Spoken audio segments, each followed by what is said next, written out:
Bonjour à tous et bienvenue sur la chaîne de la sorcière réunionnaise. Voilà, donc aujourd'hui nous allons débuter le deuxième cours pour votre apprentissage de l'oracle G. Pour ceux qui sont sur cette vidéo, je vous fais un petit résumé. Donc il y a eu déjà une vidéo d'introduction dans laquelle je vous explique ce que je vais faire par rapport à l'oracle G pour vous initier à interpréter les cartes et à comprendre et à vous connecter avec votre intuition aux cartes. Ensuite, nous avons eu un premier cours qui expliquait la carte numéro 1 qui était la carte du soleil. Voilà, nous avons dit que c'était une carte positive et je vous ai fait toute une interprétation et tout un cours par rapport à cette première carte. Donc le but de ces cours, c'est de vous aider, que vous soyez débutant pour une initiation ou que vous êtes déjà avancé mais que vous ne connaissez pas cet oracle ou que vous le connaissiez, mais voilà, pour vous approfondir un petit peu plus, eh bien je vais faire de mon mieux afin de vous guider par rapport aux cartes. Donc nous étudions l'oracle G et nous sommes dans le groupe, nous avons dit que cet oracle était de 61 cartes qui se composaient en 3 groupes, donc des cartes positives, des cartes négatives et des cartes neutres, un certain nombre de cartes, et nous allons étudier cela. Donc je vous avais expliqué que je ferai une vidéo par carte afin de mieux approfondir chaque carte. Donc nous sommes actuellement avec la carte numéro 2. Donc je vous avais dit la dernière fois, pour ceux qui ont suivi le premier cours, que il fallait vous mettre dans une pièce où vous êtes au calme, que vous êtes déconnecté de tout, les portables soit éteints ou soit sur silencieux pour pas être dérangé, puisque c'est très difficile, surtout pour les débutants et les gens qui n'ont pas l'habitude, par exemple, de faire de la méditation ou du yoga, ou voilà, des activités où ça demande de la concentration et surtout de connecter son intuition, et bien qu'il était mieux d'être au calme. Donc voilà, donc nous sommes dans une pièce où nous sommes bien, où nous sommes au calme, et pour pouvoir commencer. Donc je vous avais expliqué aussi que par rapport aux cartes, qu'il fallait à chaque fois renouveler l'énergie des cartes et surtout vos cartes, que personne ne touche vos cartes, puisque chaque personne qui touche les cartes, eh bien, met une énergie sur les cartes. Donc à chaque fois, comme on n'est pas toujours chez soi et puis qu'on ne sait pas toujours ce qui se passe, eh bien à chaque fois que nous utilisons les cartes, nous devons les purifier. Donc je vous avais demandé soit de prendre des encens, particulièrement l'encens à la sauge, mais si vous avez un autre encens, ça fera aussi l'affaire, puisque c'est l'intention qu'on met lorsque nous faisons ce geste, c'est justement l'intention qu'on y met. Donc soit de l'encens ou soit un bâton de fumigation que je vous avais dit aussi, ou du palo santo. Voilà, donc nous allons commencer déjà. Voilà, nous allons nous concentrer. Voilà, essayez de vider votre esprit, de rester bien au calme, de respirer lentement. Et une fois que vous vous sentez calme, eh bien, vous purifiez vos cartes. Voilà, au-dessus de la fumée, de l'encens, voilà, vous purifiez vos cartes. Donc ici, comme à chaque fois, voilà, vous purifiez vos cartes. Je vais peut-être mettre ça ici, comme d'habitude, pour mieux que vous puissiez voir. Voilà. Donc l'intention ici pour purifier les cartes est, par exemple, vous pouvez dire intérieurement, ou même à haute voix, c'est comme vous le sentez, je demande que mes cartes soient purifiées de toute énergie. Je demande que mes cartes soient purifiées de toute énergie. Voilà. Vous pouvez même ouvrir comme ça vos cartes pour pouvoir bien, sur toutes les cartes, pouvoir être purifiées. Vous voyez, vous pouvez ouvrir comme ça. Voilà. Donc Donc une fois que vos cartes sont purifiées, voilà, eh bien, nous pouvons garder ces cartes encore quelques minutes entre nos mains et pareil, vider son esprit pour justement pouvoir se connecter notre intuition aux cartes. Donc, vous pouvez fermer les yeux, je vous avais expliqué, soit fermer les yeux ou garder les yeux ouverts, comme vous voulez, un moyen de concentration qui vous semble le mieux adapté à vous. Vous respirez, vous prenez 3 grandes expirations, donc on inspire et on expire. Et ce 3 fois. Et intérieurement, on demande à ces guides de nous aider lors de cette guidance. Voilà, et nous demandons que notre intuition se connecte aux cartes. Voilà. Vous voyez, vous gardez bien les cartes en main pour que votre énergie imprègne les cartes. Vous prenez le moment le temps qu'il faut. Alors, on va quand même avancer un petit peu ce cours. Eh bien, je vous avais dit la dernière fois que nous allons, donc pour ce deuxième cours, étudier la carte numéro 2. Donc, cette carte numéro 2 est intitulée la carte de la rose. Donc, on prend cette carte, voilà, on la tient dans les mains, on la regarde, voilà, on la regarde, on essaye de voir qu'est-ce qu'il en sort de cette carte. Voilà, soit vous la regardez, soit vous essayez de fermer les yeux et essayer de voir qu'est-ce qui vous vient à l'esprit justement par rapport à cette carte. Et surtout, se poser la question, qu'est-ce que je ressens en regardant cette carte? Voilà, qu'est-ce que je ressens en regardant cette carte? Est-ce pour moi une carte positive ou est-ce une carte négative? Au début de ce cours, je vous avais dit que le premier groupe que nous étudierons, c'est le groupe des cartes positives. Donc vous savez déjà que cette carte est positive. Mais dans le cas, lorsque vous faites une guidance où vous tirez les cartes à quelqu'un ou à vous-même, eh bien les cartes vont être mélangées. Voyez, donc c'est les cartes que vous allez tirer. Donc les cartes, vous ne savez pas si c'est positif ou négatif au départ, les cartes qui vont sortir.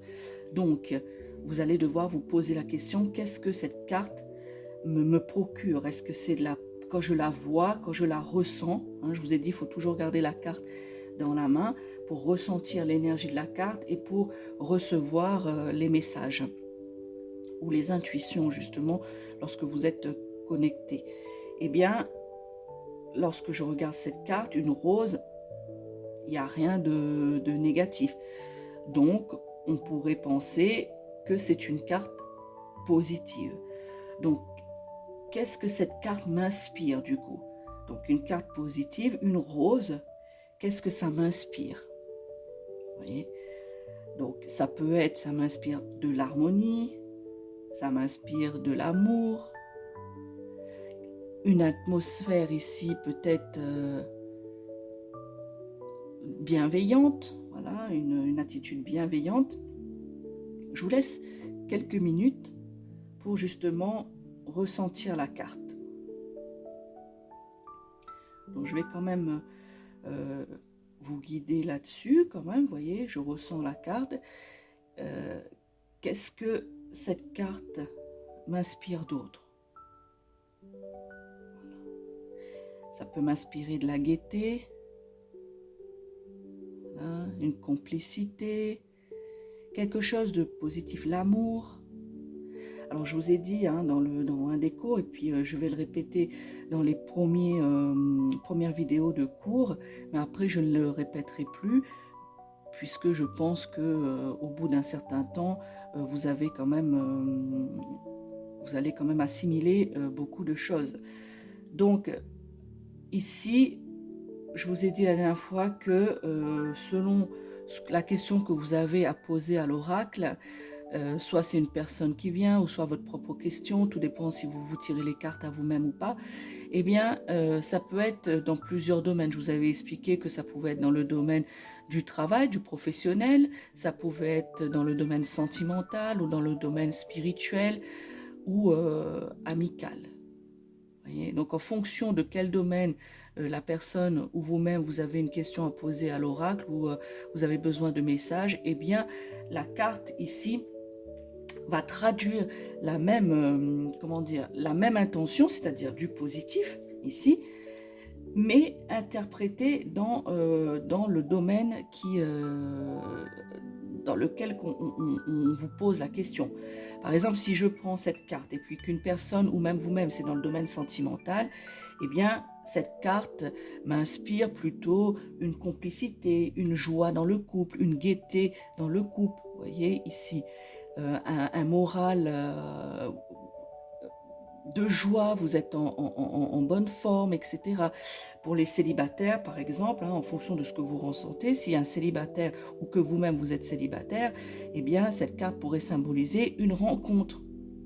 Voilà, une rencontre, soit de votre âme sœur ou la moitié, votre moitié, etc. Vous voyez, donc c'est que du positif. Si je prends le domaine du travail, ici, ça veut dire que dans le travail, ce sera une positive, que vous avez ici une joie, une satisfaction quand même d'aller au travail, que l'atmosphère avec vos collègues et votre patron, eh bien, l'atmosphère est bonne, voilà, que votre activité professionnelle vous plaît, voyez.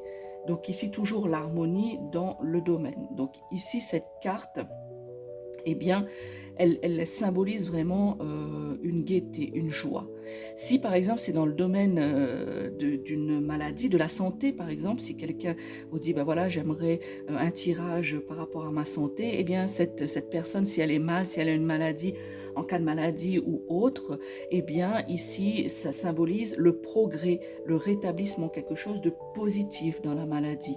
Vous voyez, rétablissement, progrès, peut-être si c'est une petite chose, eh bien, une guérison, quelque chose qui aille dans le positif, puisque cette carte est extrêmement positive.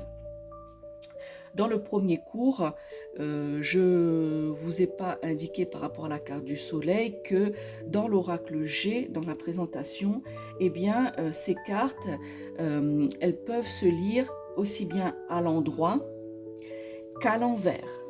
Voyez, donc à l'envers, si vous faites le tirage et que la carte, une des cartes apparaît à l'envers, donc le numéro en bas, ici, eh bien, ça veut dire tout autre chose. La carte peut devenir négative. Donc, à noter, justement, dans le point important, nouveau point dans l'oracle G, dans l'interprétation, eh bien, sachez que les cartes de l'oracle G peuvent se lire à l'endroit comme à l'envers. Voyez, typiquement, la carte numéro 1 du soleil ne peut pas se lire à l'envers, parce que le soleil, qu'il soit à l'endroit ou à l'envers, ça ne pose aucun souci. Une fleur comme la rose, si elle est à l'envers, eh bien, elle se fane ici. Donc maintenant, nous avons étudié l'interprétation positive de cette carte si elle sort à l'endroit. Donc je vous rappelle que c'est une carte positive, que c'est une carte, à vous de noter ce que vous ressentez. Moi je vous dis ce que je ressens ici et une interprétation qu'on pourrait faire. Mais surtout, il faut que vous basiez sur ce que vous ressentez en touchant cette carte. Voyez, en touchant cette carte, ce que vous ressentez, les images peut-être qui vous viennent, l'intuition qui vous vient. Donc vous pouvez prendre un petit cahier si vous suivez ce cours avec attention et que vous voulez vraiment apprendre. Eh bien prenez un cahier ou un bloc-notes et notez vous ce que vous ressentez lorsque vous touchez cette carte actuellement. Voilà, vous qui suivez la vidéo, eh bien essayez de noter ce que vous ressentez et ensuite voilà, comparer peut-être avec ce que je vous dis et voir si ça correspond ou pas. Mais c'est surtout son intuition qui compte ici par rapport à l'oracle G, par rapport aux cartes, c'est son intuition qui compte. Vous voyez, moi je ressens une telle chose, vous ressentez une autre chose et quelqu'un d'autre ressentira autre chose. Mais sachez que normalement, en regardant cette carte, si vous la tirez à l'endroit, voilà, comme ça, si vous la tirez à l'endroit, eh bien, c'est une carte positive. Voilà, quand on vous offre par exemple des roses dans la vie, eh bien, vous n'allez pas pleurer. Voilà, donc c'est quelque chose de positif. Maintenant, nous allons passer à cette carte, mais si cette carte est tirée à l'envers, donc vous voyez le numéro de la carte en bas. Donc il arrive dans le tirage que les cartes soient tirées à l'envers. Donc cette carte peut être justement à l'envers. Et là, ça signifie autre chose. Donc vous allez faire la même, j'allais dire technique, non, la même action, c'est-à-dire que vous allez prendre cette carte à l'envers et vous allez regarder, vous allez essayer de voir qu'est-ce que cela vous procure à l'envers. Voilà, vous pensez bien, vous regardez cette carte à l'envers et qu'est-ce que cette carte pourrait vous envoyer comme message lorsqu'elle est à l'envers. Alors par rapport, eh bien, ce qu'on a dit tout à l'heure lorsqu'elle était positive, donc à l'endroit, eh bien que ça apportait une grande joie, une gaieté, une complicité. Eh bien lorsqu'elle est à l'envers, eh bien c'est tout le contraire. Ça apporte de la tristesse, ça apporte par exemple ici, si c'est dans le domaine amoureux qu'on vient vous poser la question ou que vous-même vous posez la question, eh bien ici ça représenterait peut-être une personne qui est fausse, une personne qui a de mauvaises intentions. Voilà. Il peut s'agir aussi de trahison, de difficultés si on prend le domaine du travail. Tout à l'heure, je vous avais dit une bonne ambiance, une bonne atmosphère, une complicité, une gaieté dans le travail. Eh bien, à l'envers, cette carte veut dire tout le contraire, c'est-à-dire des difficultés dans le travail, des médisances, une ambiance pas très très bonne avec les collègues ou même avec la hiérarchie. Euh, Au niveau du moral, eh bien que c'est pas la forme, voilà, que c'est pas la forme. Si vous êtes célibataire, eh bien que vous n'allez pas faire une rencontre. Voilà, si la question était est-ce que je vais faire une rencontre, eh bien si la carte sort à l'envers, bien sûr il y a les autres cartes que vous allez tirer avec ces cartes qui pourront nuancer cette première carte. Mais là nous étudions une carte à la fois. Donc cette carte pourrait dire, voilà, pas de rencontre possible.